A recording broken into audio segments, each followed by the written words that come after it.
¿Dónde está la franja amarilla? William Ospina. Escritor, novelista y crítico colombiano nacido en Herbeo, municipio del departamento del Tolima. ¿Dónde está la franja amarilla? Hace poco tiempo una querida amiga norteamericana me confesó su asombro por la situación de Colombia. No entiendo, me decía, con el país que ustedes tienen, con el talento de sus gentes, ¿por qué se ve Colombia tan acorralada por la crisis social? ¿Por qué vive una situación de violencia creciente tan dramática? ¿Por qué hay allí tanta injusticia, tanta inequidad, tanta impunidad? ¿Cuál es la causa de todo eso? Por un momento me dispuse a intentar una respuesta, pero fueron tantas las cosas que se agolparon en mí que ni siquiera supe cómo empezar. Sentí que aunque hablara sin interrupción la noche entera, no lograría transmitirle del todo las explicaciones que continuamente me doy a mí mismo, tratando de entender el complejo país al que pertenezco. Por otra parte, entendí que muchas de mis explicaciones no le habrían gustado a mi amiga, o la habrían puesto en conflicto con su propia versión de la realidad. Es frecuente para nosotros oír de labios generosos la deploración de esas desdichas y el asombro ante nuestra incapacidad para resolverlas. El primer asunto es, pues, preguntarse si de verdad la sociedad colombiana vive una situación excepcionalmente trágica, si es tan distinta esta realidad de la del resto de los países, o al menos de los países del llamado tercer mundo. Mi respuesta es que sí. Colombia es hoy el país con mayor índice de criminalidad en el planeta, y la inseguridad va convirtiendo sus calles en tierra de nadie. Tiene a la mitad de su población en condiciones de extrema pobreza, y presenta al mismo tiempo en su clase dirigente unos niveles de opulencia difíciles de exagerar. Muestra uno de los cuadros de ineficiencia estatal más inquietantes del continente, al lado de buenos índices de crecimiento económico. Muestra fuertes niveles impositivos y altísimos niveles de corrupción en la administración. Muestra unas condiciones asombrosas de impunidad y de parálisis de la justicia y al mismo tiempo una elevada inversión en seguridad, así como altísimos costos para la ciudadanía en el mantenimiento del aparato militar. Muestra las más deplorables condiciones de desamparo para casi todos los ciudadanos, y sin embargo es un país donde no se escuchan quejas, donde prácticamente no existen la protesta y la movilización ciudadana. Una suerte de dilatado desastre en cine mudo. Esto último es pasmoso. La visible pasividad de la sociedad colombiana alarma a los visitantes. En las recientes huelgas que conmocionaron a Francia pudo verse como una sociedad que vive relativamente bien en términos económicos y protegida por un Estado responsable, sabe reaccionar en bloque ante todo lo que la lesione, no se deja pisotear en sus derechos y se resiste a que se menoscaben los privilegios que ha conquistado. Ver a los franceses marchando por las calles, armando barricadas ante un gobierno cuya legitimidad no desconocen, y haciendo temblar a las instituciones, nos confirma que Francia es el país de la revolución, que ese país es respetable porque tiene orgullo y porque tiene dignidad, porque sabe de lo que es capaz cuando sus gobernantes olvidan que son pagados por el pueblo y que son apenas los representantes de su voluntad. Ante ese ejemplo se hace más incomprensible que una sociedad como la colombiana, donde ni siquiera los sectores fabulosamente ricos pueden sentirse satisfechos, pues el Estado que sostienen ya ni siquiera les garantiza la vida, donde nadie está protegido, donde el Estado no cumple sus más elementales deberes y donde todos los días ocurren cosas indignantes, sea tan incapaz de expresarse, de exigir, de imponer cambios, de colaborar siquiera con su presión o con su cólera a las transformaciones que todos necesitamos. ¿Qué es lo que hace que Colombia sea un país capaz de soportar toda infamia, incapaz de reaccionar y de hacer sentir su presencia, su grandeza? Muchos aventuran la hipótesis de que esa aparente pobreza de espíritu y esa debilidad de carácter se deben a las características biológicas y genéticas de la población. Sería, pues, la expresión de una fatalidad ineluctable. Otros sostienen lo mismo con respecto a los índices de criminalidad. Revelarían una incurable enfermedad, y harían de nosotros un pobre pueblo sin salvación y sin remedio. Pero la verdad es que nuestros índices de violencia y nuestra actual ineptitud política son hechos históricos susceptibles de explicación.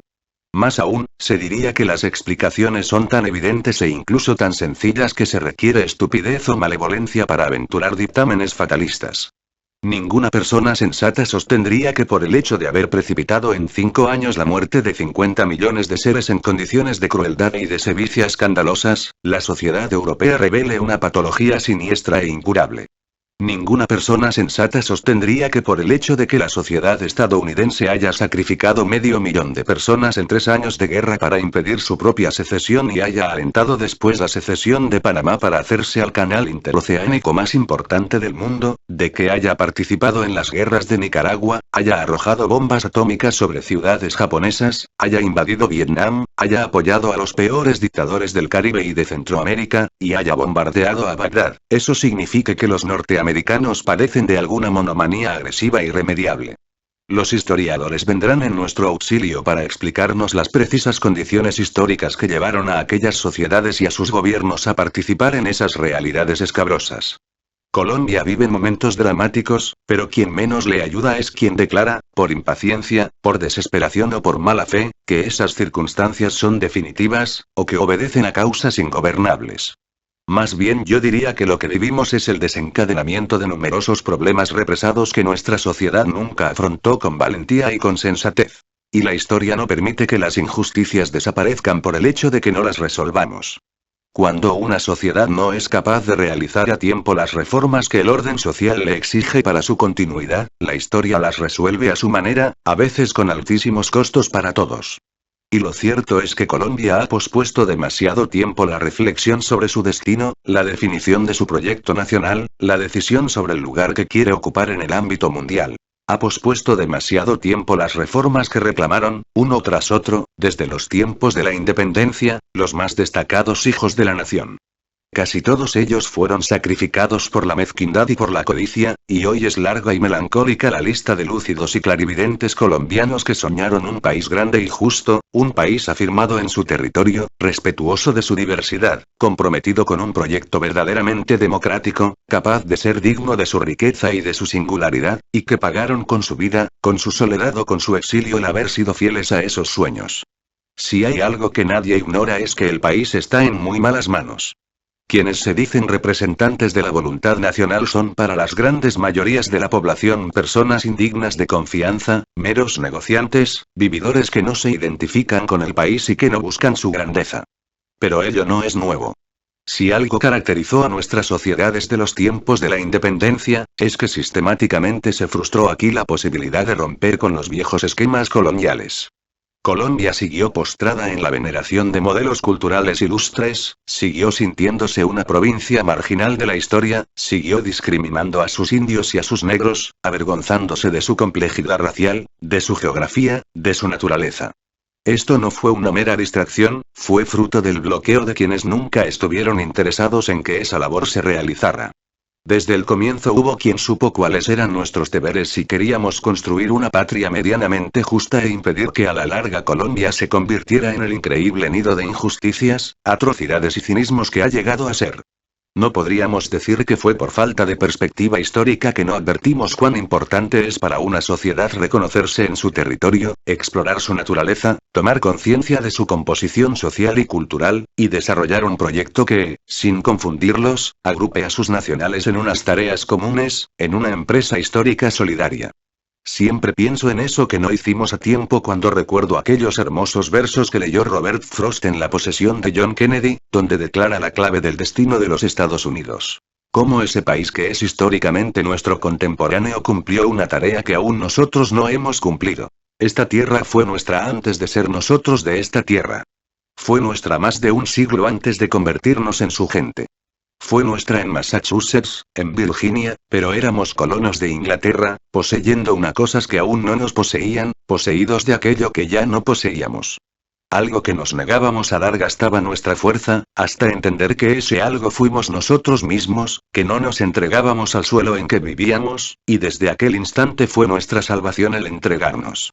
La historia de Colombia es la historia de una prolongada postergación de la única aventura digna de ser vivida, aquella por la cual los colombianos tomemos verdaderamente posesión de nuestro territorio, tomemos conciencia de nuestra naturaleza, una de las más hermosas y privilegiadas del mundo, tomemos conciencia de la magnífica complejidad de nuestra composición étnica y cultural, creemos lazos firmes que unan a la población en un orgullo común y en un proyecto común, y nos comprometamos a ser un país, y no un nido de exclusiones y discordias donde unos unos cuantos privilegiados, profundamente avergonzados del país del que derivan su riqueza, predican día y noche un discurso mezquino de desprecio o de indiferencia por el pueblo al que nunca supieron honrar ni engrandecer, que siempre les pareció un país de cafres, una especie subalterna de barbarie y de fealdad. La primera traición a ese sueño nacional la obraron los viejos comerciantes que, preocupados solo por sus intereses privados, se impusieron en el gobierno de la joven república para bloquear toda posibilidad de una economía independiente, y permitieron que el país siguiera siendo un mero productor de materias primas para la gran industria mundial y un irrestricto consumidor de manufacturas extranjeras. Así como nuestras sociedades coloniales habían provisto a las metrópolis de la riqueza con la cual construyeron sus ciudades fabulosas y desarrollaron su revolución industrial, así nuestro acceso a la república no impidió que siguiéramos siendo los comparsas serviles de esas economías hegemónicas, y siempre hubo entre nosotros sectores poderosos interesados en que no dejáramos de serlo. Ello les rendía beneficios. Siempre hubo una aristocracia parroquial arrogante y simuladora que procuraba vivir como en las metrópolis, disfrutando el orgullo de ser mejores que el resto, de no parecerse a los demás, de no identificarse con el necesario pero deplorado país en que vivían. Nunca he dejado de preguntarme por qué los que más se lucran del país son los que más se avergüenzan de él, y recuerdo con profunda perplejidad el día en que uno de los hijos de un expresidente de la República me confesó que la primera canción en español la había oído a los 20 años. Allí comprendí en manos de qué clase de gente ha estado por décadas este país. Aquellos príncipes de aldea con vocación de virreyes solo salían a recorrerlo cuando era necesario recurrir a la infecta muchedumbre para obtener o comprar los votos. También desde el comienzo, a pesar de que han sido poquísimos los casos de guerras entre naciones en este continente, se generó una tradición de privilegios para el estamento militar, porque los gobiernos, que casi siempre descuidaban la suerte de las muchedumbres humildes, necesitaban brazo fuerte y pulso firme a la hora de conjurar rebeliones. Y ello resulta a su modo razonable, porque cuando se construye un régimen irresponsable y antipopular se hace absolutamente necesaria la fuerza para mantener a cualquier precio un orden o desorden social que el pueblo difícilmente defendería como suyo. ¿Quién ignora aquí que las grandes mayorías de Colombia no tienen nada que agradecerle al Estado tal como está constituido, y que por ello no están tan dispuestas como en otros países a entregarle sus jóvenes?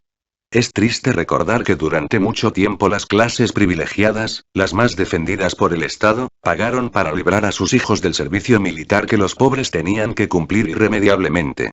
Y es verdad que los jóvenes deploran tener que ir a un ejército cuya principal función es enfrentarse con su propio pueblo. Todo Estado tiene que demostrar su legitimidad, su desvelo por la gente, para merecer la adhesión y la lealtad de su pueblo, y es un axioma que si el pueblo no es patriótico es porque el Estado no le da buen ejemplo. Grandes esfuerzos históricos intentaron cumplir la tarea imperiosa de afirmarse en una tradición y construir una patria. De los primeros y más valiosos fue la expedición botánica, que empezó a revelar al mundo la exuberancia de nuestra flora tropical y que despertó en una generación el sorpresivo orgullo de pertenecer a los inexplorados trópicos de América. Una de las consecuencias de esa expedición fue el movimiento de independencia, pero la reconquista frustró la paciente labor de tantos sabios y artistas, y 2 siglos después la expedición botánica sigue siendo una obra inconclusa.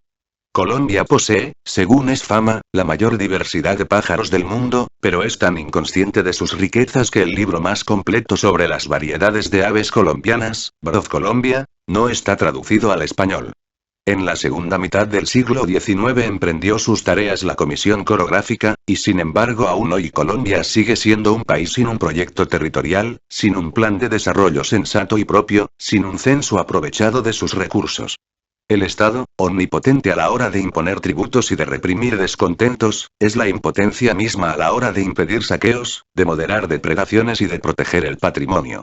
Y ello porque en realidad no es un Estado que represente una voluntad nacional, y que pueda apoyarse en ella para esas grandes decisiones que exigen en nombre de todos poner freno a la codicia de unos cuantos, sino que representa solo intereses mezquinos y está hecho para defenderlos, a veces, incluso, con ferocidad.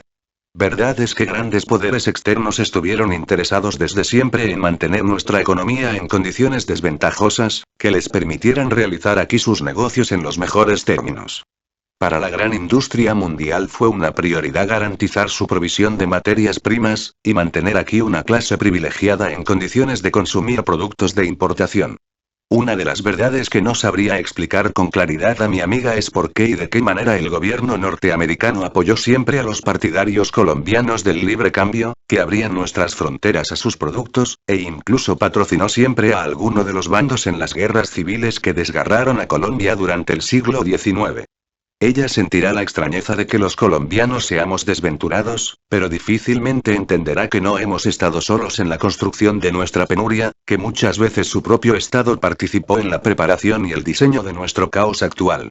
Cuando se pensaba que el urgente canal interoceánico centroamericano pasaría por Nicaragua, los Estados Unidos patrocinaron la aventura de William Walker y se apresuraron a reconocer su increíble gobierno de mercenarios. Solo el clamor indignado del continente impidió que Nicaragua se convirtiera, por la vía del zarpazo, en un estado más de la Unión Norteamericana, y obligó a los Estados Unidos a desdecirse de su apresurado reconocimiento diplomático. Pronto se decidió que el canal sería panameño, y Estados Unidos, nuestro solícito hermano mayor continental, que acababa de vivir una guerra gigantesca y terrible para impedir una segregación en su sagrado territorio, financió la segregación de Panamá y obtuvo a cambio la construcción y administración del canal interoceánico por un siglo. Con todo, ¿cómo reprochar a los otros países que defiendan sus intereses y que piensen en primer lugar en sus conveniencias? A eso es a lo que se llama pomposamente el mercado mundial, a un juego de astucias y de rapiñas disfrazadas por un lenguaje almibarado, a veces técnico y pragmático, a veces grandilocuente y cínico. Lo que es digno de reproche es que haya gobiernos nacionales que en ese contexto trabajen para favorecer los intereses de los otros y no los de su propio país. Y desde los primeros tiempos de la República hubo aquí de esos gobiernos, muy respetados y queridos en el exterior, que le entregaron nuestra economía a los intereses de las grandes potencias y que no permitieron el surgimiento de una industria local, de un mercado interno, y niveles de vida decentes para la población. Siempre el discurso almibarado cifró nuestra felicidad en la capacidad de competir libremente, lo que significaba entregar nuestra economía sin protección y sin escrúpulos a los rigores y las rapacidades del mercado mundial. A ese invento genial se lo ha llamado apertura económica desde los tiempos del general Francisco de Paula Santander, miembro y favorecedor de las grandes familias de comerciantes importadores de la Sabana. Las guerras civiles del siglo XIX derrotaron el pensamiento liberal, el radicalismo y la tradición ilustrada de los sectores democráticos, e impusieron finalmente un régimen aristocrático clerical centralizado cuya constitución, promulgada en 1886, gobernó al país durante más de 100 años. Este régimen convirtió a Colombia en uno de los países más conservadores del continente. A pesar de los esfuerzos liberales de Manuel Murillo Toro, de Tomás Cipriano de Mosquera, de José Hilario López, quien había decretado la libertad de los esclavos en 1854, antes que los Estados Unidos. A pesar de grandes luchas democráticas, la sociedad colombiana se cerró bajo el poder de los terratenientes y del clero. La Iglesia y el Estado se confundieron en una amalgama indiferenciada y nefasta, el índice católico prohibió la lectura libre durante buena parte del siglo, la educación estuvo manejada por la Iglesia, y conquistas elementales de la sociedad liberal como el matrimonio civil y el divorcio, conquistas que poseen todos los países vecinos desde hace más de 60 años, son logros que la sociedad colombiana vino a obtener a fines del siglo XX, mostrándose como uno de los esquemas sociales más cerrados y oscuros de Occidente. Esto dio origen a tremendos cuadros de violencia familiar y de intolerancia social, a un enorme irrespeto por las creencias ajenas, y a la tendencia persistente a considerar toda disidencia y toda rebeldía como un fenómeno religioso. La guerra civil de mediados de siglo, conocida como la violencia, se configuró como una inmensa guerra religiosa, hecha de fanatismo y de ceguera brutal, y llegó a extremos aberrantes, con la reconocida presencia de la Iglesia como uno de sus principales instigadores. Hacia 1930, al cabo de 50 años, la hegemonía conservadora se vio debilitada por la inconformidad popular, arreciaron las luchas sindicales, hubo conatos de rebelión, y finalmente la escandalosa masacre de las bananeras precipitó el descrédito del régimen conservador. Un sector del liberalismo acaudillado por Alfonso López Pumarejo intentó una reforma democrática que favoreciera la industrialización, que modificara el régimen de propiedad sobre la tierra, que modificara las relaciones entre el Estado y la Iglesia, y que abriera el camino para la adecuación de la sociedad colombiana a algunas de las tendencias mundiales del siglo. No era, por supuesto, la reforma estructural que el país necesitaba, ni la vasta toma de conciencia de la necesidad de un orden distinto, ni el gran esfuerzo por dignificar a una sociedad mal formada por la exclusión y la estratificación social. Era una reforma moderada, pero naturalmente desató una inmediata contrarreforma, que trajo violencia antiliberal a los campos y empezó a sembrar el germen de algunos males futuros. El intolerante país feudal se resistía al cambio y su reacción despertó nuevas insatisfacciones. Como respuesta a la violencia antiliberal, el sector popular del liberalismo emprendió una defensa de los campesinos perseguidos, que rápidamente fue configurándose como una enorme rebelión popular bajo la orientación del caudillo Jorge Eliezer Gaitán. Gaitán comprendió muy pronto que Colombia necesitaba con urgencia grandes reformas sociales, y el proyecto nacional siempre postergado se convirtió en su bandera. Pertenecía al Partido Liberal, pero entendió que el principal enemigo de la sociedad colombiana era ese bipartidismo aristocrático cuyos jefes formaban en realidad un solo partido de dos caras, hecho para saquear el país y beneficiarse de él a espaldas de las mayorías. Y en sus discursos avanzó hacia una reformulación de la crisis política como el conflicto entre las mayorías humildes y auténticas, y el mezquino país de los privilegios. Hablando del país político y del país nacional, destacando el modo como los dirigentes gobernaban para una minoría, conquistó un caudal electoral inesperado, y súbitamente la vieja clase dirigente se vio ante un fenómeno de entusiasmo popular desconocido en Colombia. La campaña de calumnias y difamaciones desatada por la gran prensa no logró debilitar al movimiento gaitanista, y la vieja casta comprendió que, como el arco del legendario rey nórdico, Noruega se iba a romper entre sus manos. La clase dirigente, encabezada por los jefes políticos y por los grandes diarios sostenedores del poder, confiaba ya solo en la ignorancia y la indisciplina de las huestes gaitanistas, el país de Cafrás al que siempre habían despreciado. Fue entonces cuando Gaitán convocó a la Marcha del Silencio, para protestar por la violencia en los campos, y una impresionante multitud gaitanista sobrecogió a Bogotá al marchar y concentrarse de un modo disciplinado y silencioso. Aquel pueblo demostraba que no era una hidra vociferante, que podía ser una fuerza poderosa y tranquila, y esto exasperó a los dueños del país. A partir de ese momento Gaitán era el jefe de la mayor fuerza popular de nuestra historia y, de acuerdo con el orden democrático, era el seguro presidente de la República. Llegaría al poder no solo con un gran respaldo popular sino con una enorme claridad sobre las reformas que requeríamos y sobre el país que Colombia debía llegar a ser para impedir la perdición de millones de seres humanos. Gaitán debió presentir que un modelo de desarrollo deshumanizado sería capaz de sacrificar a los campesinos de Colombia, que eran la mayoría de la población, para favorecer sin atenuantes los designios ciegos de un capitalismo salvaje. Como alcalde de Bogotá había fijado en los sitios públicos el valor oficial de la hora de trabajo, para dar a los trabajadores una idea de su dignidad y de sus derechos. Como ministro de Educación intentó abrirle paso infructuosamente a una reforma educativa radical que respondiera a las necesidades del país que crecía. Aún es posible oír en sus discursos su interés por impedir que una economía de privilegios precipitara a Colombia en la pauperización y el aplastamiento de las gentes más pobres. Sus enemigos comprendieron entonces que la democracia llevaría de Gaitán al poder y procedieron a ofrecerle su apoyo a cambio de que él aceptara su asesoría, es decir, compartiera con ellos su triunfo y les permitiera escoltarlo. Gaitán se negó, y arreciaron en su campaña difamatoria.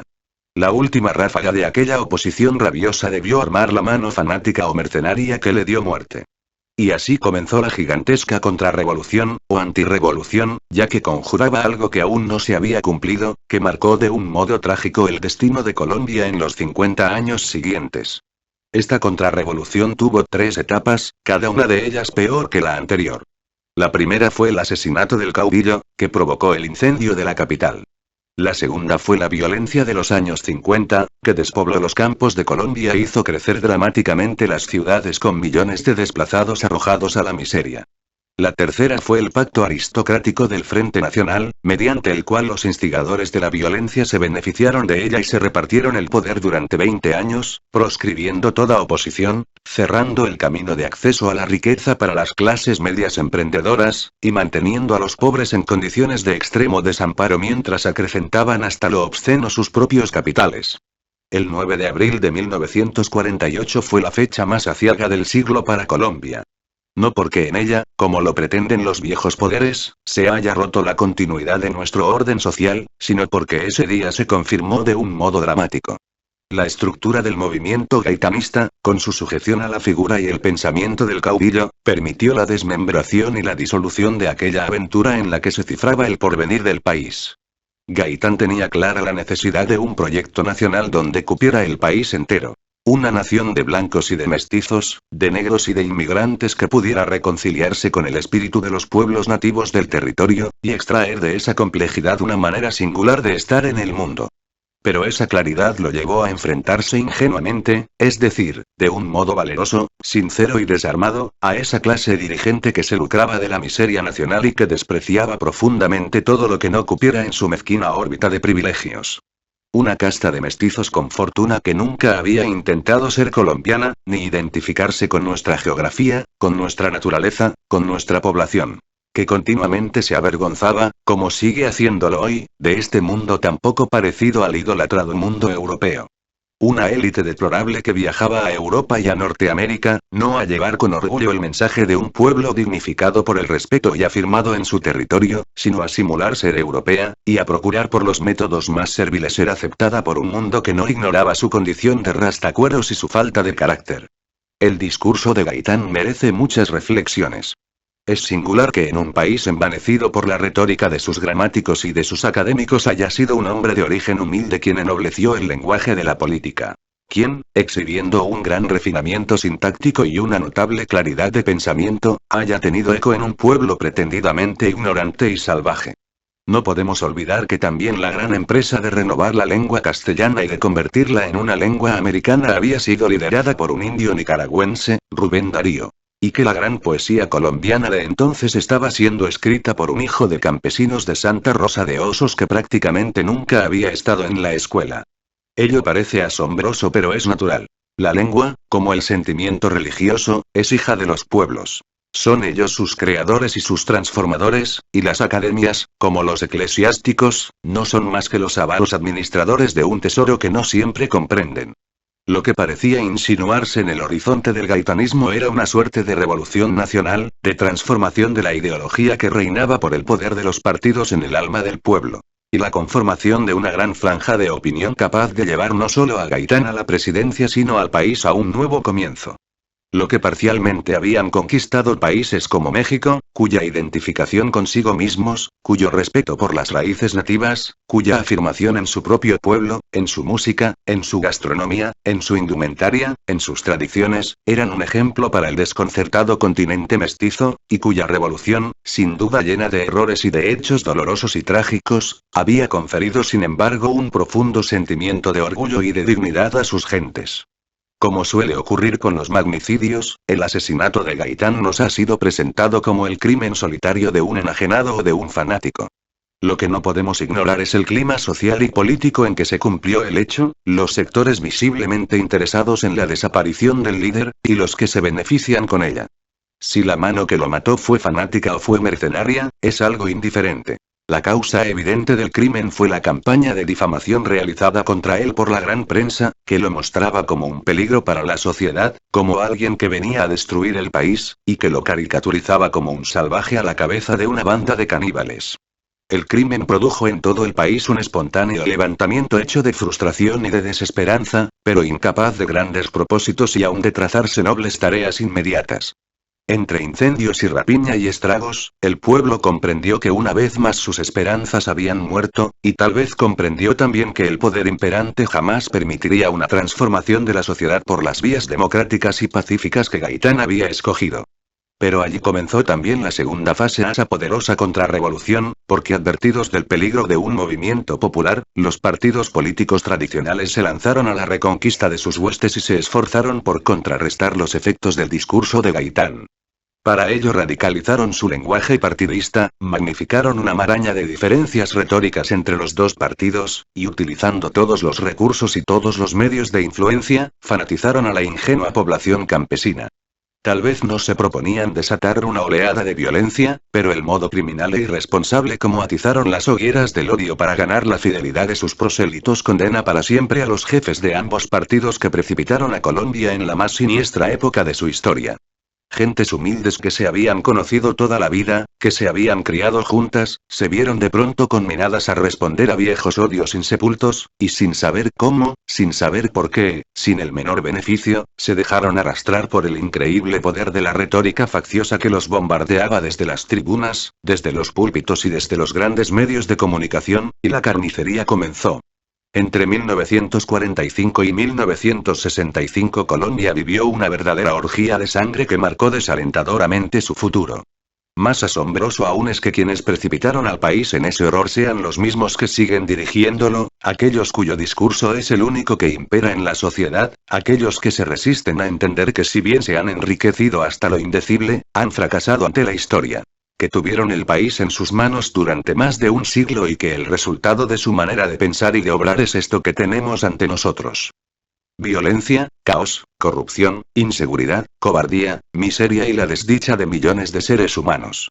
Afortunadamente ya no es necesario agotarse en argumentos para demostrar el fracaso de los dos partidos y de sus élites. Basta mostrar el país que tenemos. Alguna vez, con triste ironía, el historiador inglés Eric Hobsbawm escribió que la presencia de hombres armados forma parte natural del paisaje colombiano, como las colinas y los ríos. Es difícil, ciertamente, encontrar épocas de la historia en que nuestros campos no hayan sido escenario de hombres en armas, y el mismo Hobsbawm ha dicho que la violencia colombiana de los años 50 representó una de las mayores movilizaciones de civiles armados del hemisferio occidental en el siglo XX. Las huestes de los revolucionarios mexicanos recorrieron su país luchando por la tierra y la libertad que les predicaba Emiliano Zapata. Es triste comprobar que los hombres en armas de mediados de siglo en Colombia no luchaban por ninguna reivindicación popular, sino instigados por poderes que siempre los habían despreciado, y cuando empezaron a luchar por algo propio, fue por espíritu de venganza, para cobrarse las injurias que esa misma guerra les había hecho. El gobierno conservador había politizado la policía, había soltado la siniestra chulavita a hostilizar liberales. Estos a su vez reaccionaron armándose, y empezaron a ver en todo conservador un enemigo. La causa de aquello estaba en el poder y en los predicadores del odio, pero muy pronto cada quien tuvo argumentos propios para proseguir la retaliación. Para las cadenas del rencor basta con comenzar, todo lo demás se dará por su propio impulso. 10 años después de aquellas primeras hostilidades y agresiones, la violencia ya se había fabricado sus propios monstruos, y un clima generalizado de terror y de impunidad daba los frutos más demenciales. Los nombres de Chispas, de Desquite, de Tarzán, del Capitán Veneno, de Sangre Negra, todavía nos congelan la sangre, y solo muy recientemente las sierras eléctricas de Trujillo han venido a igualar las cumbres de horror y de depravación humana que se vivieron entonces en Colombia. Siempre nos dijeron que la violencia de los años 50 fue una violencia entre liberales y conservadores. Eso no es cierto. Fue una violencia entre liberales pobres y conservadores pobres, mientras los ricos y los poderosos de ambos partidos los azuzaban y financiaban su rencor, dando muestras de una irresponsabilidad social infinita. La violencia no podía ser una iniciativa popular, pues no iba dirigida contra quienes se lucraron siempre del pueblo.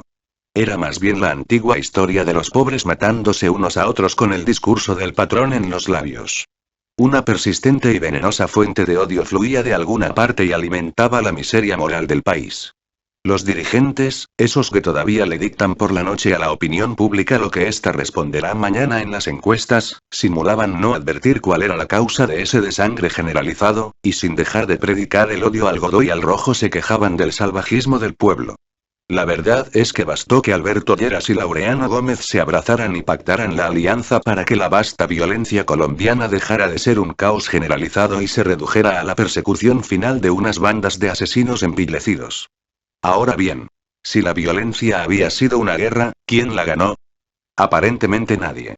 Pero si juzgamos por la siguiente fase del drama, el resultado es indudable. Sobre 300.000 campesinos muertos, el bipartidismo había triunfado. Como ocurre al final de todas las guerras, sobre los campos todavía humeantes de la violencia se firmó un pacto, y ese pacto fue el llamado Frente Nacional, por el cual los dos partidos irreconciliables se convertían en uno solo con dos colores y la misma ideología, y se repartían el poder durante 20 años. En nombre del bipartidismo el pueblo se había hecho la guerra a sí mismo. Ahora se sucederían en el poder precisamente los representantes de la vieja clase dirigente que había sido la principal promotora de la violencia. Así se consumó la tercera fase de aquella implacable contrarrevolución. El liberalismo y el conservatismo no tendrían problemas para compartir el poder, y las reformas que Gaitán había prometido podían posponerse hasta el fin del mundo. Después de una guerra y de 300.000 muertos, Colombia debía seguir siendo el país inauténtico, mezquino, antipopular y excluyente que era 20 años atrás, y la clase dirigente amenazada por el gaitanismo se había salvado. El país que surgía de aquella catástrofe no era sin embargo el mismo. Millones de campesinos expulsados por la violencia llegaban a las ciudades buscando escapar al terror y a la ruina. Lo que Gaitán había procurado impedir se cumplía ante la indiferencia de los poderosos y la frialdad de los eruditos. Había cambiado el cuadro de la propiedad sobre la tierra, los terratenientes habían pescado en río revuelto, se habían invertido los índices de población urbana y de población campesina, las ciudades crecían inconteniblemente, Colombia tenía muchos menos propietarios que antes, y un oscuro porvenir de miseria y de desempleo se cernía sobre las nuevas muchedumbres urbanas. En ese panorama el Frente Nacional mostró al país sus innovaciones. Como si el peligro para Colombia no fueran los partidos tradicionales que la habían desangrado, y blandiendo abiertamente la amenaza de un posible retorno de la violencia que solo ellos podían provocar, repartió el poder entre liberales y conservadores y prohibió en el marco legal toda oposición política. Confirmó al Estado, previsiblemente, como un instrumento para garantizar privilegios. Solo permitió la iniciativa económica en el ámbito de las clases, familias y empresas tradicionalmente emparentadas con el poder, y cerró las posibilidades de acceso a la riqueza a las clases medias emprendedoras, persistiendo en la política de negar el crédito y la capitalización a las clases humildes. Finalmente, fue incapaz de garantizar fuentes de trabajo para las multitudes que seguían llegando a los grandes centros urbanos, les cerró a los pobres la posibilidad de acceso a niveles mínimos de vida y condiciones mínimas de dignidad, permitió el crecimiento y la proliferación de cinturones de miseria alrededor de las ciudades, y persistió en la vieja actitud señorial de no considerar que el Estado tuviera deberes frente a los pobres, de modo que le bastó con estimular campañas privadas de caridad. Nadie podía advertir entonces que en el auge de campañas como el Minuto de Dios, las granjas de beneficencia y las teletones, con enorme despliegue y difusión, lo que se ocultaba era la incapacidad o la indiferencia del Estado para cumplir prioritarios deberes sociales, y su creciente hábito de dejar en manos de los particulares no la solución, sino el esfuerzo por mitigar los dramas de la pobreza y del desorden social. Todo lo que somos socialmente desde entonces es fruto del Frente Nacional. Los sectores sensibles lo deploraron en su hora como una gran derrota. Un sector del liberalismo, el MRL, lo combatió vigorosamente, lo mismo que el movimiento literario de los nadaístas. Hay páginas memorables de Gonzalo Arango en las que cuenta que el nadaísmo existió porque había muerto Gaitán, que un movimiento rebelde y excéntrico como el nadaísmo había sido necesario porque se había destruido la esperanza de un pueblo, y que si Gaitán hubiera triunfado los nadaístas habrían sido jóvenes normales dedicados a construir a su lado un gran país. Pero en su momento los colombianos no advirtieron el terrible mal que representaba para Colombia el pacto aristocrático, por el cual se sepultaba de un modo oficial el derecho popular a expresarse políticamente. Ahora nos resulta increíble que se pudiera hablar de democracia mientras se prohibía expresamente la existencia de partidos políticos distintos de los oficiales.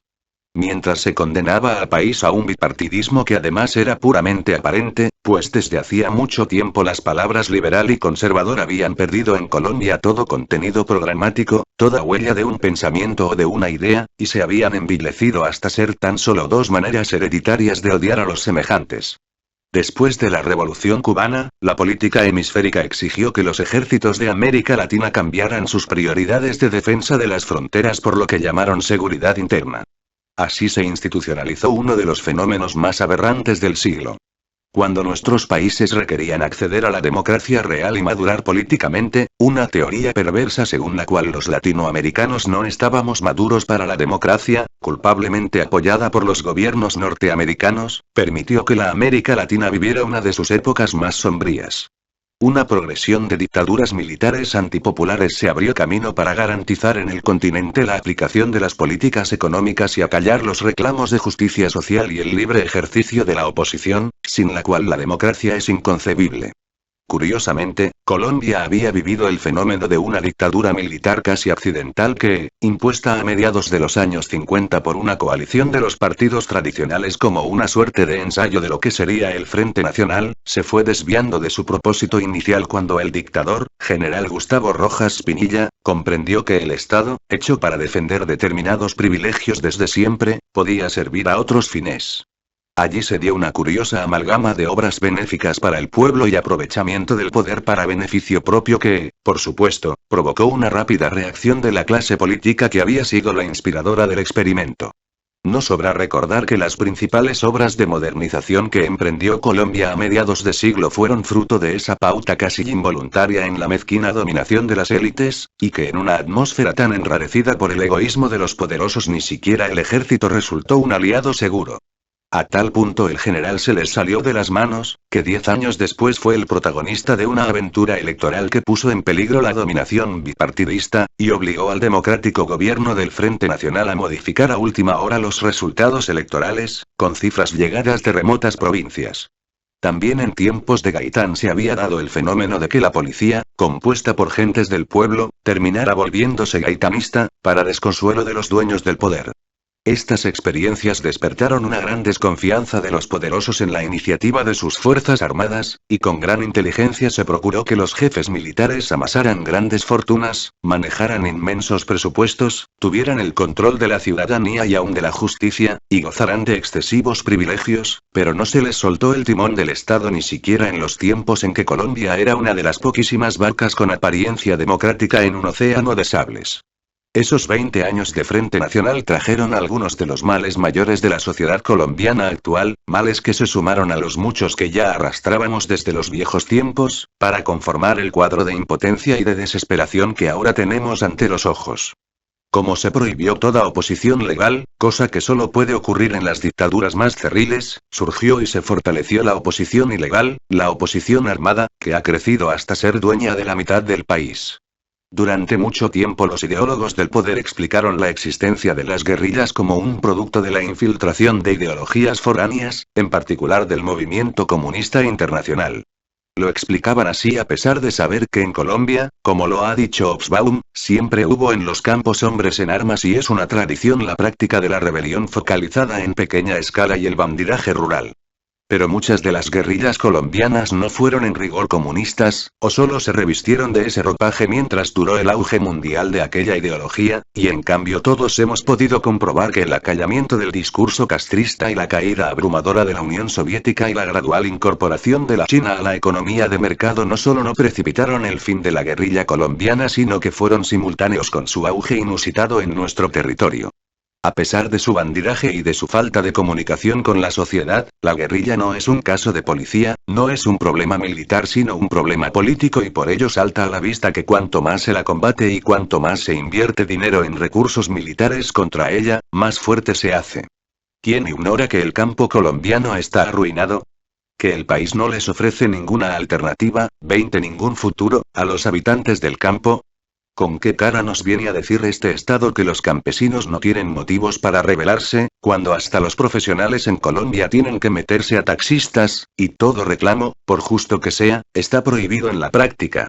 Prohibamos en Francia los reclamos de la ciudadanía, el derecho a la indignación, y el derecho soberano de los trabajadores franceses a hacer temblar a sus instituciones, y no solo harán guerrillas sino otra revolución cortacabezas, porque en Francia sí saben que ser ciudadano es fundamentalmente no dejarse pisotear de nadie, y menos si es uno el que les paga el sueldo. Yo sostengo que es el Estado colombiano imperante, con su ineficiencia y su irrespeto por los reclamos de la ciudadanía, el que fuerza a los campesinos a adherir a esos movimientos armados que no tienen ningún futuro, pero que por lo menos tienen presente. El Frente Nacional cerró además el acceso a la riqueza para las clases medias emprendedoras, y éstas se vieron empujadas por ello hacia actividades ilícitas como el contrabando y el narcotráfico, ya que si una sociedad niega las posibilidades legales en el marco de la democracia económica, quienes aspiran a la riqueza solo tienen el camino de la ilegalidad. Cierto rey babilonio, en un relato de Voltaire, consulta desesperado al oráculo por qué su hija la princesa se ha fugado con un vagabundo, y el oráculo le responde con estas palabras.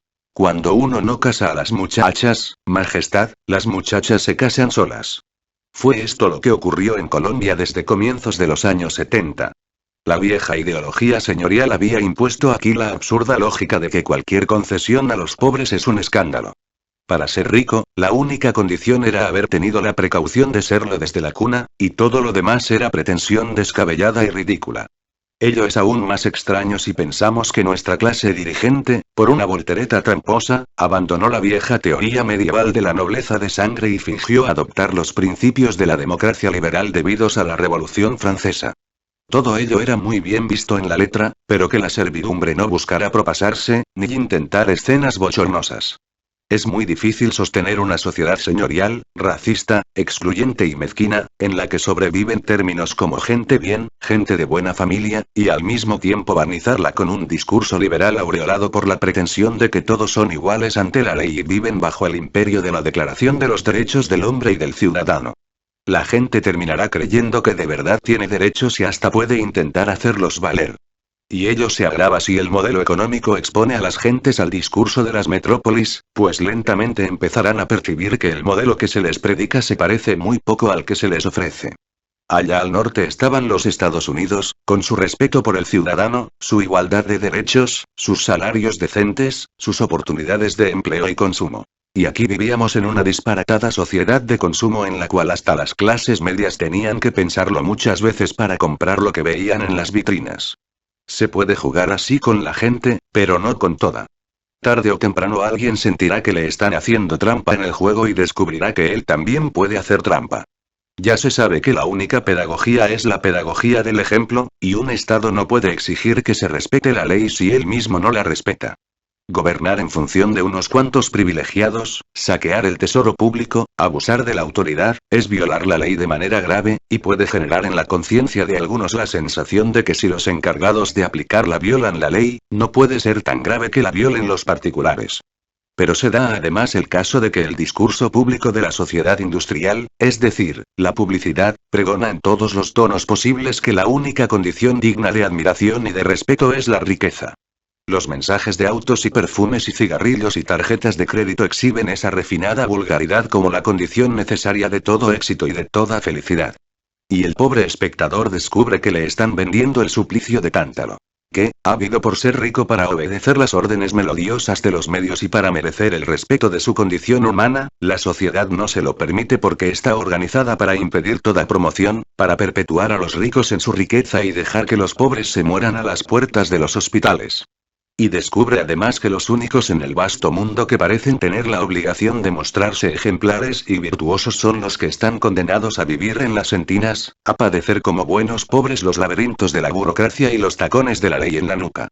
Realmente no se me hace extraño que en una situación como esa, algún hombre sea víctima de malos pensamientos y empiece a fantasear con fortunas menos virtuosas pero más posibles. Si el Estado no le brinda garantías al ciudadano, ¿cómo puede reprocharle que recurra a métodos irregulares para garantizar la subsistencia? El Frente Nacional excluyó a las gentes humildes, y hemos visto crecer de un modo colosal la miseria material y moral del país. Cuando el Estado se esfuerza por hacer cosas en beneficio de los pobres, todo lo hace de un modo limosnero y exterior, porque los pobres no están representados en el Estado, y éste procura malamente mitigar las condiciones de pobreza, pero no es una instancia comprometida con soluciones reales para esa población. Y no se trata de una minoría importante. Se trata, según dicen las cifras, de la mitad de la población nacional. Uno se pregunta, ¿en función de quién gobierna el Estado si su primera prioridad no es el problema de la pobreza, a través de la cual la sociedad entera se ha precipitado en el caos? De esa gigantesca masa de seres humanos desterrados, excluidos, de esa infrahumanidad, muchos se han visto forzados a la delincuencia. Hoy la principal fuente de delitos en la sociedad colombiana es la delincuencia común. No la delincuencia guerrillera ni la delincuencia del narcotráfico, sino la delincuencia común, hija de la ignorancia, del resentimiento, de la pobreza, de las condiciones infrahumanas de vida y, por supuesto, fortalecida y perpetuada por la impunidad. Aún sin realizar los cambios que Colombia requiere con urgencia para llegar a ser el país digno que queremos, aún sin esa gran revolución de la dignidad, contra la miseria y contra la exclusión, sería un avance que el Estado curara las tres gravísimas heridas que le infligió a la sociedad con el esquema del Frente Nacional. La prohibición de una oposición legal, la falta de democracia económica, la falta de un verdadero compromiso con las clases más pobres. Solo una oposición legal verdaderamente actuante y eficaz puede hacer inútil e injustificada la dañina oposición armada, con su capacidad de extorsión y de terrorismo. Solo el acceso a la iniciativa económica y a la promoción social puede permitir que se supere la terrible situación de las clases medias, día a día forzadas a persistir en la nada fácil acumulación de riquezas ilegales. Solo una política encaminada a la capitalización de los pobres, a garantizarles condiciones de dignidad y niveles decorosos de vida, solo su acceso a una relación viva con el lenguaje y la cultura, puede disminuir considerablemente los niveles de criminalidad y de delincuencia común en Colombia. La guerrilla, el narcotráfico y la delincuencia común no pueden ser conjurados con meras soluciones policivas, su desaparición no depende de una costosísima política de guerra. La guerra puede servir para justificar presupuestos gigantescos, pero no para alcanzar la reconciliación ni la superación efectiva de esos conflictos. El caso de la sociedad colombiana en los últimos 50 años es el caso de un Estado criminal que criminalizó al país. Porque la consecuencia principal del Frente Nacional es que, abolida toda oposición, toda vigilancia ciudadana, el Estado se convirtió en un nido de corrupciones, en una madriguera de apetitos sin control entre dos partidos cómplices que no admitieron fiscalización alguna. Por un camino muy distinto, curiosamente, México llegó a una situación semejante.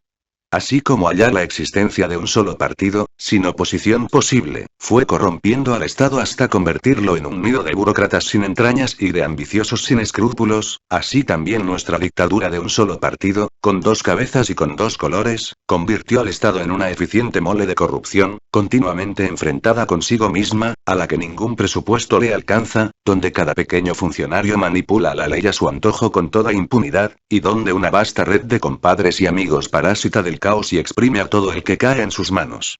Desde las más altas hasta las más bajas esferas el tráfico de influencias es la norma. Ahora bien, ¿puede esta larga enumeración de causas explicar por qué nuestra sociedad es incapaz de reaccionar y de modificar una situación que se ha vuelto intolerable? Ser maltratado no es un mérito, dijo Bernard Shaw a un visitante que le enumeraba sus males. He referido los precedentes de nuestra situación, pero el propósito de estas páginas es pensar en el porvenir y atrever reflexiones sobre la nueva república, como la llamaba Gaitán, que estamos en el deber de construir. Una república capaz de superar una larga historia de negligencias y de crímenes, capaz de ofrecer al mundo algo mejor que un recurrente memorial de agravios. El proyecto nacional tantas veces postergado tiene que volver a alzarse, hasta que la cordura y la nobleza de corazón se impongan en el mismo escenario donde hoy persisten los negadores del país y los destructores de su esperanza. Todo recuerdo es triste y todo presentimiento es alegre, dijo Novalis. El más inmediato deber de Colombia es presentir ese futuro y adueñarse de él con pasión y con convicción.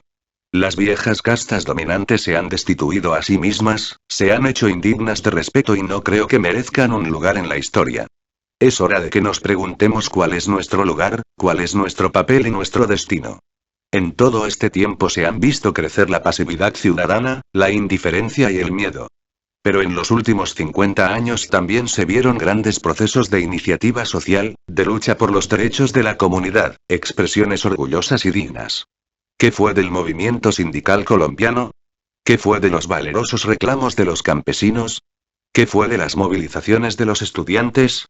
Estremece pensar que mientras en todo país democrático el derecho al reclamo, la indignación, y la resistencia a la opresión son pilares de la vida social, aquí toda indignación popular es causa de feroces persecuciones. Impedido en la práctica el acceso legal a la riqueza, todo enriquecimiento es ilícito, así como toda resistencia y todo reclamo son automáticamente ilegales. Estamos hablando de tiempos innobles. Una cosa es lanzarse a las calles, como en Francia, sabiendo que el Estado respeta a la población y responde por su legitimidad, sabiendo que si la fuerza oficial fuera utilizada ilegalmente contra el pueblo sería severamente sancionada, y otra salir a las calles a reclamar sabiendo que después de las marchas pacíficas, cuando los manifestantes dispersos vuelven solos a sus hogares, hay desapariciones silenciosas y ejecuciones anónimas. Un pueblo incapaz de darle la cara a los males se merece su postración y su angustia. Pero cuando uno se pregunta dónde están los que protestaron, los que se rebelaron, los que exigieron, los que se creyeron con derecho a reclamar un país más justo, más respetuoso, el pensamiento se ensombrece. Los héroes están en los cementerios, nos dice una voz al oído. Y entonces recordamos aquella pieza teatral en la que un personaje exclama: desgraciado el país que no tiene héroes. Y otro le responde: no, desgraciado el país que los necesita. Colombia ha tenido ya muchos héroes, pero lo triste es que los necesita, porque siendo evidente la injusticia, siendo evidente el monstruoso contraste entre los que tienen mucho y los que no tienen nada, siendo evidentes la corrupción y el delito, el increíble exterminio de todo un partido político de oposición, las calles populosas de indigentes que bandas de muchachos ricos salen a asesinar en la noche, siendo evidente el abandono de los campos, la quiebra de las empresas nacionales en nombre de la modernización, siendo evidente que la mitad del país no parece merecer respeto ni futuro, decirlo es ilegal y combatirlo puede ser mortal. Los dueños del poder en Colombia parecen dispuestos a sacrificar lo que sea con tal de conservar sus privilegios. No les tembló la mano para hacer que el viejo país campesino se desgarrara a sí mismo en un conflicto que ellos habrían podido impedir con un poco de conciencia patriótica, de generosidad y de previsión. El surgimiento de las guerrillas comunistas a comienzos de los años 60 los hizo pensar que cualquier concesión significaría sacrificar sus riquezas, y la guerra a muerte contra la izquierda revolucionaria fue desde entonces la única consigna de los gobiernos y de los orientadores de la opinión pública. La ideología comunista puso a toda una generación de jóvenes a pensar que se trataba de derribar violentamente a las élites para transformar a la sociedad en una dictadura a la manera soviética o cubana, y subordinó los esfuerzos de transformación de la sociedad a la repetición de esas fórmulas con las cuales la sociedad rusa pasó de la autocracia zarista a la dictadura estatista de José Stalin. Ello impidió que nuestro país pudiera seguir el camino que le había trazado sabiamente Gaitán, la búsqueda de un destino propio que consultara su naturaleza, su singularidad, su riqueza de matices y de culturas. Las sectas comunistas se alimentaron aquí de la vieja tradición escolástica, parasitaria, dependiente, y también cuando buscaba soluciones a su drama Colombia persistió en el culto dogmático de modelos ilustres y de fórmulas prestadas. Es innegable nuestra pertenencia al orden mental europeo. Un país cuya lengua es hija del latín y del griego. Que ha profesado por siglos una religión de origen hebreo, griego y romano. Que se ha propuesto el modelo democrático debido a la Revolución Francesa y que se reclama defensor de la Declaración de los Derechos del Hombre. Una sociedad que se ha formado instituciones siguiendo el modelo liberal europeo, no puede pretender encontrar soluciones ignorando esa tradición. La democracia sigue siendo para nosotros una promesa y aún necesitamos en Colombia una crítica lúcida, vigorosa, implacable, de las iniquidades del poder imperante, como la que emprendió Voltaire en su día, y una propuesta seria de sensatez, de lógica, de generosidad y de valor civil. Lo que requerimos es comprender que una cosa es ser hijos de Europa y otra confundirnos con ella, cuando pertenecemos a un territorio tan distinto, cuando les debemos respeto profundo a los viejos padres que poblaron este territorio por siglos y de los cuales también descendemos, cuando sabemos que la diversidad de nuestra composición natural, étnica y cultural es un privilegio, y no permite la arbitraria imposición de un solo modelo, de una sola verdad, de una sola estética. Ningún país podrá construir jamás un orden social justo y equilibrado si no es capaz de reconocerse a sí mismo y de diseñar su proyecto económico, político y cultural a partir de esa conciencia de sus posibilidades y sus limitaciones. Un chiste común dice que en Colombia los ricos quieren ser ingleses, los intelectuales quieren ser franceses, la clase media quiere ser norteamericana y los pobres quieren ser mexicanos. Después de siglos de un esfuerzo vergonzoso y snot por fingir ser lo que no somos, es urgente descubrir qué es Colombia. Que surja entre nosotros un pensamiento, una interpretación de nosotros mismos, una alternativa de orden social, de desarrollo, un sueño que se parezca a lo que somos. El principal enemigo de ese sueño es el paradójico clamor de los defensores del caos existente que pretenden negar el charco de sangre en que vivimos y el absoluto fracaso de este modelo en su deber de brindar, ya que no felicidad, siquiera mínima dignidad a la población. Esos incomprensibles que editorial tras editorial nos muestran 4 cifras abstractas de prosperidad para demostrarnos que vivimos en el paraíso. ¿Quién negará que muchos viven en condiciones de opulencia difíciles de imaginar? ¿Quién negará que los que se esfuerzan por acallar la insatisfacción y la indignación de los colombianos conscientes, tienen razones sobradas para defender lo que existe? Si algo no podemos proponernos es convencer a 3 millones de personas que viven espléndidamente de que el país está mal. Muros fortificados y puertas con claves electrónicas y ejércitos privados de guardianes y de mastines casi los autorizan a decir que este es un país seguro. Y tampoco podemos hacer que los 5 millones que se desvelan luchando por acceder a ese círculo exquisito acepten que el modelo social excluyente ha fracasado, aunque cada día sientan más cerca las lenguas del caos. Altos ingresos y cartas de crédito y clubes y lujosos centros comerciales donde se puede vivir por un rato como en Nueva York, y a donde no llega todavía la violencia de los miserables y la brutalidad de las mafias les garantizan la conveniencia del modelo. No se preguntan por qué las gentes acomodadas de otros países no tienen que conformarse con pequeños guetos residenciales y comerciales, sino que pueden andar por sus ciudades y por sus campos disfrutando plenamente del mundo. Se han resignado a vivir tras los muros y no ignoran que algo está podrido en el mundo que tan celosamente defienden. Pero gradualmente el país se ha hecho inhóspito y difícil aún para los que siempre se lucraron de él. La postergación de las reformas y la renuncia al proyecto nacional han vulnerado tanto a la población, que ya hasta los dueños del poder se quejan del país que hicieron. Existen hoy en el territorio más de 400 personas secuestradas, y los presentadores de noticias nos despiertan en las mañanas a la pesadilla de recordar que vivimos en un país sitiado por guerrilleros, narcotraficantes, paramilitares, autodefensas, milicias populares y delincuentes comunes. Los dueños del país tienen que sentir alarma ante esto que no han sabido evitar con su poder. Esos millones y millones de pesos que nunca fueron capaces de invertir en evitar los males de la pobreza, los tienen que gastar en armas para reprimir a los hijos del resentimiento y de la miseria. Como es su costumbre, olvidan que ellos tuvieron siempre el derecho y el poder de hacer y deshacer a su antojo, y acusan al pueblo de ser el causante del caos. Leemos en los grandes diarios, cuyo esfuerzo persistente por disimular el horror y cuya renuncia culpable a ser la conciencia crítica de la sociedad han sido por décadas el sedante de la opinión pública, que el país ha perdido sus valores, que se han deteriorado la moral y las buenas costumbres. Pero, como decía Bernard Shaw, hay momentos en que el pueblo no necesita más moral sino más dinero. Tener con qué comer no garantiza que alguien se porte bien, pero no tenerlo francamente exige que uno se porte mal. Los responsables del drama empiezan a exigir que sean las víctimas quienes arreglen lo que la codicia ha dañado, exactamente a la manera como ahora los fabricantes de basuras no biodegradables proponen que en vez de ellos detener la producción, los pueblos realicen periódicas cruzadas de limpieza por campos, playas y ríos del planeta. La vieja estrategia consiste en privatizar bien las ganancias, y socializar vastamente las pérdidas. A veces admiten que las cosas están mal, pero inmediatamente les indigna que se pretenda buscar responsables. ¿Por qué buscar un culpable?, se preguntan. ¿Por qué no asumir que la historia nos ha traído a esto y que ahora lo tenemos que resolver entre todos?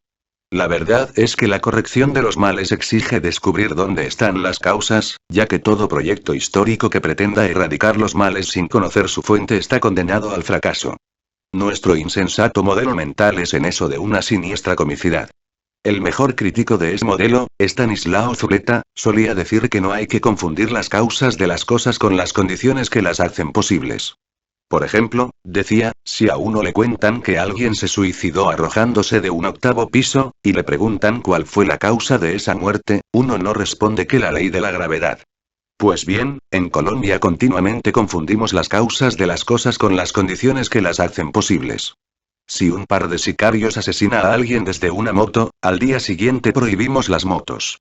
De la misma manera, confundimos las causas con los efectos, creemos que alterando los efectos corregimos las causas. La delincuencia común generalizada es hija de la miseria y de la exclusión, pero siempre hay alguien interesado en acabar con la delincuencia sin alterar para nada esas condiciones de injusticia. El narcotráfico es fruto de una situación en la cual el trabajo honrado no permite siquiera sobrevivir, mientras el trabajo ilegal es pagado copiosamente por un imperio opulento. Siempre hay alguien que quiere disipar el efecto sin modificar para nada la causa. La proliferación de vendedores ambulantes es fruto de la falta de alternativas formales de supervivencia. Siempre hay alguien que cree que la solución es echarles la policía o encerrarlos en sótanos donde no puedan competir. Y es tan grave la miseria mental de algunos, que se llega a pensar seriamente que la causa de la pobreza es que haya pobres, y que por lo tanto la solución es acabar con ellos, eso sí, a medianoche y en la oscuridad. Curiosamente, ahí sí hay culpables. Quienes se empeñan todo el día en negar que la responsabilidad de los males sociales le pueda ser imputada a los privilegiados, los únicos que tuvieron en sus manos la posibilidad de humanizar un poco el modelo, siempre están dispuestos a vociferar que la culpa de la pobreza está en los pobres, la culpa de la delincuencia en los delincuentes y la culpa de los sicarios en las motos que los llevan a cumplir sus crímenes. Y no aceptarán nunca que si una sociedad tiene 35 millones de habitantes y toda su riqueza está en manos de 5, los otros 30 han sido expropiados. Está bien, así es la vida. Pero si esos 5 que son dueños de todo no se esfuerzan por garantizar que su sociedad sea mínimamente viable para los otros, y se encierran en un egoísmo enfermizo y fascista, ¿con qué derecho podrán protestar cuando les llegue el turno de ser expropiados, en la hora inmisericordia de los resentidos y de sus machetes? Mi humilde opinión, pero hay quienes aseguran que no es así, es que esa hora espantosa está más cerca de lo que muchos imaginan, y que, como diría Shakespeare, el egoísmo está afilando un cuchillo destinado a su propio cuello. El mal está andando, nadie hace nada por detenerlo. Colombia tiene cada año más crímenes que el anterior, más secuestros, más extorsiones, más corrupción, más desigualdad, y las voces oficiales parecen estar de acuerdo en que, si alguien está insatisfecho, pues que se encargue de arreglar las cosas. Tal vez tienen razón. Tal vez ha llegado el momento en que sean las comunidades, y no los causantes del mal, quienes se apliquen a la tarea de resolverlo. Incluso, tal vez ha llegado el momento en que, a pesar de estos largos y necesarios análisis de las causas de nuestra crisis, la sociedad deba asumirse como responsable de lo que ocurre y emprender la tarea de cambiarlo. Hasta ahora, la aceptación de que había una clase dirigente, conocedora de los rumbos de la nación, capaz de diseñar las políticas económicas, los modelos de desarrollo, los planes culturales, ha permitido que la sociedad se adormeciera en la indiferencia o asumiera el papel igualmente lastimoso de reclamar soluciones o recibir limosnas. Pero demostrado el catastrófico fracaso de esas élites, de sus partidos y de sus discursos, ¿no debe la sociedad asumir que su deber es dar soluciones en lugar de estar reclamándolas o implorándolas? Cada ciudadano debe ser capaz de decirse a sí mismo: lo que yo no resuelva, no tengo derecho a esperar que otro lo resuelva por mí. Y asumir en consecuencia que el mero reclamo y la mera petición son maneras tan sumisas de estar en el mundo como la indiferencia o el silencio cobarde. ¿No estará llegando la hora de no pedir ni esperar nada, de construir un modelo distinto? ¿No estará empezando a tener su sentido y su función la propuesta de desobediencia civil que Torreau razonó hace un siglo y medio? ¿Supone esto abandonar al Estado en manos de los políticos corruptos, la economía en manos del mercado mundial, las calles en manos del AMPA? Ante esto hay varias alternativas.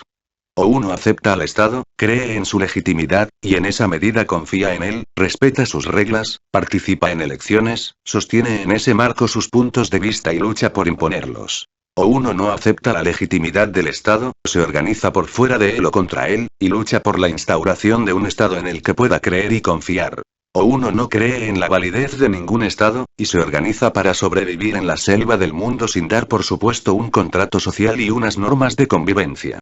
Yo sinceramente no creo que la sociedad colombiana pueda sobrevivir en su diversidad y su complejidad, con expectativas de una vida digna, en el ámbito del Estado actual, con sus supuestos mezquinos, su mole burocrática, su legalismo irresponsable y su corrupción. Y a la vez no creo que podamos renunciar a la existencia de un Estado que mínimamente reglamente la convivencia social y garantice condiciones para la iniciativa privada, la regulación económica, la aplicación de la ley, la primacía del interés común sobre los intereses privados, la protección del ámbito inviolable de la libertad individual.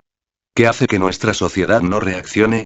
Tal vez lo mismo que hizo que dos hombres del pueblo alzaran sus hachas contra Rafael Uribe, que un hombre del pueblo asesinara a Jorge Eliezer Gaitán, que durante la violencia los pobres del Partido Azul fueran enemigos de los pobres del Partido Rojo y se degollaran por el color del pañuelo. Lo que nos paraliza es que en nuestra sociedad siempre imperó un solo lenguaje, el que Gaitán intentó erradicar del alma del pueblo, ese discurso excluyente y señorial que repite que unos cuantos son legítimamente dueños y voceros del país, y que todos los demás son la turba insignificante, la chusma. Es el discurso disociador que excluye a todo lo que no forme parte del círculo de privilegios. El discurso económico que pretende que la situación del país se mide por las cifras de la inflación, del crecimiento económico, del Producto Interno Bruto o de la tasa de cambio, y no por las verdaderas condiciones de vida de los individuos concretos. El discurso que sigue sosteniendo, como durante los 2 siglos previos, que los únicos modelos válidos son los que nos dictan las metrópolis, y que no tenemos derecho a proponer alternativas, porque nuestro deber es ser dóciles réplicas de lo que inventan otros. Ese discurso ha reemplazado la realidad de hambre y de sangre por un espectro de cifras, sondeos y promedios. Ese discurso se autoproclama feliz porque este fin de año hubo 297 crímenes y no 302 como el año pasado. Ese discurso nos repite sin fin que vivimos en el mejor de los mundos, que Colombia es una de las democracias más perfectas que existen. Ciertos periódicos están concebidos para hacernos sentir que todo está bien, que la economía es pujante, que el crecimiento económico fue considerable, que las autoridades reportan normalidad, que Colombia es un país de seres abnegados pero felices, que le hacen frente a la inexplicable adversidad con optimismo y con fe en el futuro, y que en realidad nuestros males consisten en que hay unos cuantos bandidos de los que ya se encargará la policía. Se considera alarmismo decir que en Bogotá la gente tiene miedo de subirse en los buses ante la posibilidad de un atraco, que nadie quiere salir de noche a las calles porque la ciudadanía perdió el derecho a los espacios públicos, que tener auto es tan peligroso como andar a pie por los callejones, que todos los días oímos historias de familias que han sido saqueadas y amordazadas por el AMPA en condiciones extremas de impunidad, que hay personas trabajando turnos de horas por el salario mínimo, que hay capitales de departamentos sin agua potable, que nadie se siente convocado por un proyecto de sociedad, que los jóvenes se aturden por gozar el presente sin preguntas y sin pensamientos porque nadie cree en el futuro, salvo 4 caballeros de industria y sus voceros en los medios de comunicación. Estos tienen que esforzarse por combinar la información objetiva, a menudo escabrosa, con espectáculos entretenidos que atenúen el efecto desolador del verdadero país que nos cerca y para el que nadie parece tener soluciones. Y hemos llegado al extremo de que ver cosas alarmantes es pesimismo. El optimismo consiste en decir por obligación que todo va bien e irá mejor, y mencionar los males se ha vuelto más censurable que los males mismos. Es urgente decirle adiós en Colombia al doble partido liberal conservador, cuyas 2 cabezas siempre están en desacuerdo en las minucias mezquinas del reparto y siempre de acuerdo en la lógica general de la ambición y del saqueo. Después de haber arruinado al país, siguen barajando los nombres de las mediocridades que nos gobernarán en el próximo siglo. No construyeron una nación, una industria, una cultura, un arte, una ciencia, una filosofía. Hasta los bellos ejemplos de su arquitectura los demolieron ellos mismos por codicia, para vender los lotes al mejor postor. Gastaron su momento histórico en simulacros estériles y despreciaron todo lo grande que Colombia tenía para ofrecerle al mundo. Nos convirtieron en un pobre país subalterno de ganapanes y de imitadores, pero algo profundo y sagrado impidió que ese proceso fuera completo. Tal vez este territorio cuya riqueza natural sigue pasmando a los visitantes, esta riqueza cultural criolla y auténtica que cada vez se hace más importante y más vigorosa. Debemos extraer nuestra poesía del futuro, pero sin olvidar que, como dice García Márquez, y como pensaba Gaitán, uno no es de dónde le llegan las modas, sino de dónde tiene sembradas las tumbas. Esas generaciones colombianas que hicieron de este un suelo mestizo y mulato, un suelo criollo, donde debemos buscar nuestra manera de ser, la cara de Colombia que el mundo aprenderá a respetar y a querer. Pero ese país nuevo no es un mero sueño proyectado al inasible futuro, sino una realidad que se ha ido construyendo por años y años. Esa nueva república está viva en miles y miles de esfuerzos que interpretan de otro modo el país, que abren canales de expresión para la inmensa franja de colombianos excluidos por la miseria moral de las clases dirigentes. Ninguno de los grandes sueños patrióticos, ninguno de los componentes del presentido proyecto nacional podrá ser olvidado por el país nuevo que nace sobre las ruinas del bipartidismo faccioso y de su estado delincuente. Ahí están, vivas, 60 naciones indígenas con sus mitologías, sus lenguas, sus filosofías trascendentales de respeto por la naturaleza y de armonía con el universo natural, con sus músicas, sus danzas, sus indumentarias, sus ornamentos, sus rituales, sus sabidurías ancestrales, su medicina y su magia, sus artes y sus artesanías. Ahí está la epopeya admirable de Don Juan de Castellanos, quien nos narró minuciosamente el proceso de la conquista de la Nueva Granada, una obra llena de información sobre nuestros mayores de distintas razas y culturas. Una de las poquísimas obras poéticas de nuestra tradición que nombra el territorio con admiración y con reverencia, una de las pocas en que existen los pueblos nativos, con su complejidad, su violencia y su heroísmo. Ahí está el ejemplo desafiante de la expedición botánica, la memoria de sus naturalistas y sus pintores, lo mismo que un tramo memorable de la expedición de Aimé Bonpland y de Alexander von Humboldt. Ahí está el ejemplo de próceres como José María Carbonell, que realmente creyeron en la posibilidad de una autonomía política y en una independencia espiritual del poder opresivo de las metrópolis. Ahí están los ejemplos de José Hilario López, de Tomás Cipriano de Mosquera, y de todos aquellos, muchos pertenecientes a las clases dirigentes tradicionales, que creyeron en el país y procuraron su grandeza con verdadero amor por el territorio y verdadero respeto por su gente. Ahí está el ejemplo de la Comisión Coreográfica. El doble viaje físico y literario de Jorge Isaacs descubriendo la riqueza y la belleza de los trópicos americanos. El pensamiento de Rafael Uribe y los viajes exploratorios de Rafael Reyes. Ahí está la sorprendente aventura lingüística de Rufino José Cuervo y la notable labor crítica de Baldomero Sanín Cano. Ahí están la saga fundadora de los antioqueños, la saga de los ferrocarriles, el sueño de una economía nacional que desde los años 20 nos propuso un destino distinto. La aventura legendaria de la navegación por el Magdalena. La aventura mental y verbal de José Eustacio Rivera explorando el Casanare y la selva, y denunciando el infierno de las caucherías. Ahí está la obra de Porfirio Barba Jacob, su vida de rebelde, de aventurero, de soñador, y de hombre continental. El respetable proyecto liberal de Alfonso López Pumarejo y su revolución en marcha. El ejemplo ciudadano, la misteriosa elocuencia y el lúcido ideario político del más grande dirigente del siglo, Jorge Eliezer Gaitán. Ahí están la combatividad y la integridad de María Cano y de Ignacio Torres Giraldo. La lucha de los mártires de las bananeras. La biblioteca aldeana de Daniel Samper Ortega, y su generoso proyecto intelectual. Ahí está la obra lúcida, original, audaz, y profundamente comprometida con el país, del maestro Fernando González. Ahí está el ejemplo de los grandes líderes populares del MRL, el ejemplo de Alfonso Valverena luchando en las barriadas por las muchedumbres que llegaban huyendo de la violencia. Ahí está la obra de Gabriel García Márquez, que hizo que Colombia ingresara en las letras universales. Y ahí está la poesía edénica de Aurelio Arturo. Ahí están los grandes movimientos obreros de los años 60, el movimiento estético impulsado por Marta Traba, y el gran esfuerzo intelectual impulsado por Jorge Gaitán Durán y la revista Mito. Ahí está el ejemplo generoso de Camilo Torres Restrepo, capaz de dar todo por sus convicciones. Ahí está el nadaísmo, expresión de la rebeldía juvenil en una década inolvidable, renovador del lenguaje literario y conciencia crítica de su tiempo. Ahí está el largo y enriquecedor esfuerzo cultural de la revista Eco por mantener vivos los vínculos entre nuestra cultura y la gran tradición occidental. Ahí está el esfuerzo de Luis Carlos Galán por dignificar la política. Ahí está la música popular de Carlos Vieco y de Tartarín Moreira, de Guillermo Buitrago y de Lucho Bermúdez, de José A. Morales y de Jorge Villamil, del inspirado maestro José Barros y de Carlos Washington Andrade, de Crescencio Salcedo y de los juglares vallenatos. Ahí está la intensa y paciente labor filosófica de Danilo Cruz Vélez. Y el genio reflexivo y la pedagogía estética de Estanislao Zuleta, que abrió nuestro pensamiento a los horizontes de la modernidad. Es grande el trabajo que se ha hecho y grande el que resta por hacer, pero es posible que Colombia, sin saberlo muy bien, sin decírselo siquiera a sí misma, haya emprendido hace ya tiempo la tarea de propiciar una transformación que no pueda ser frustrada por las balas de la codicia.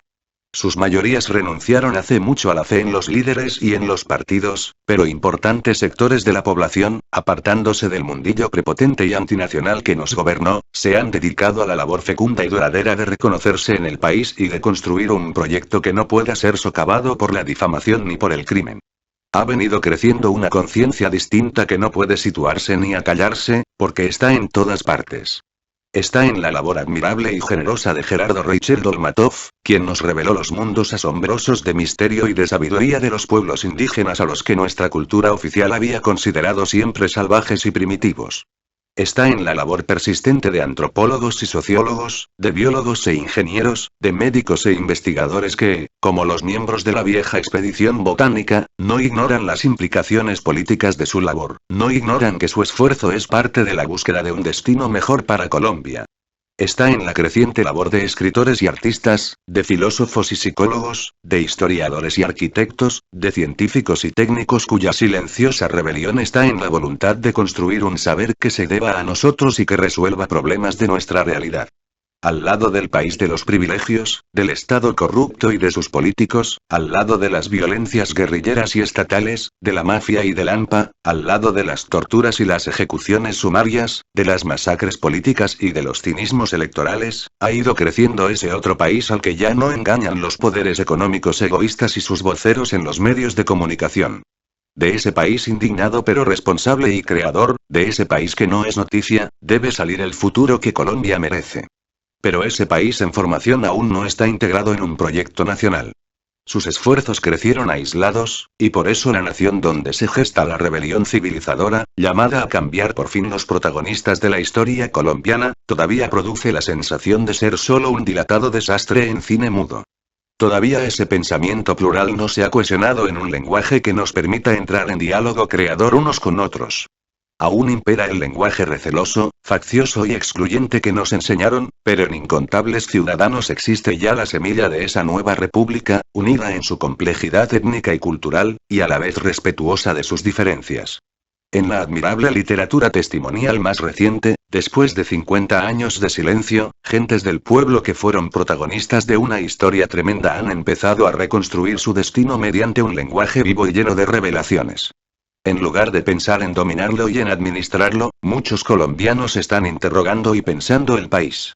Después de las valiosas jornadas regionales de cultura, el alegre esfuerzo de las comunidades permitió salvar otra convocatoria cultural dignificadora y fecunda, el programa CREA, una expedición por la cultura colombiana, sostenido a ciegas por varias administraciones sin comprender muy bien su valor, y que vino a sorprendernos con la riqueza, la diversidad y la vitalidad de nuestra cultura presente.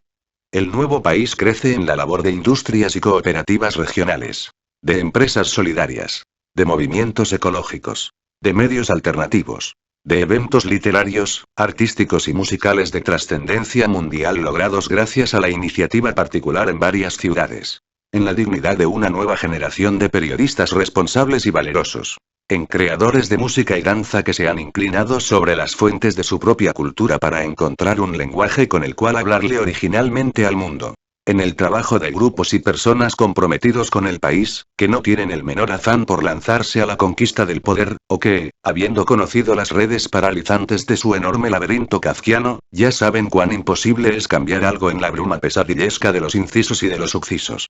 Solo tomando posesión de ese lenguaje, múltiple y cohesionador, que le dé un nuevo sentido a la nación y a su historia, podremos llegar a constituir un movimiento capaz, no de reclamar ni de pedir sino de provocar los grandes cambios sociales que requiere el país y proponer una vida viable en el ámbito de las posibilidades contemporáneas.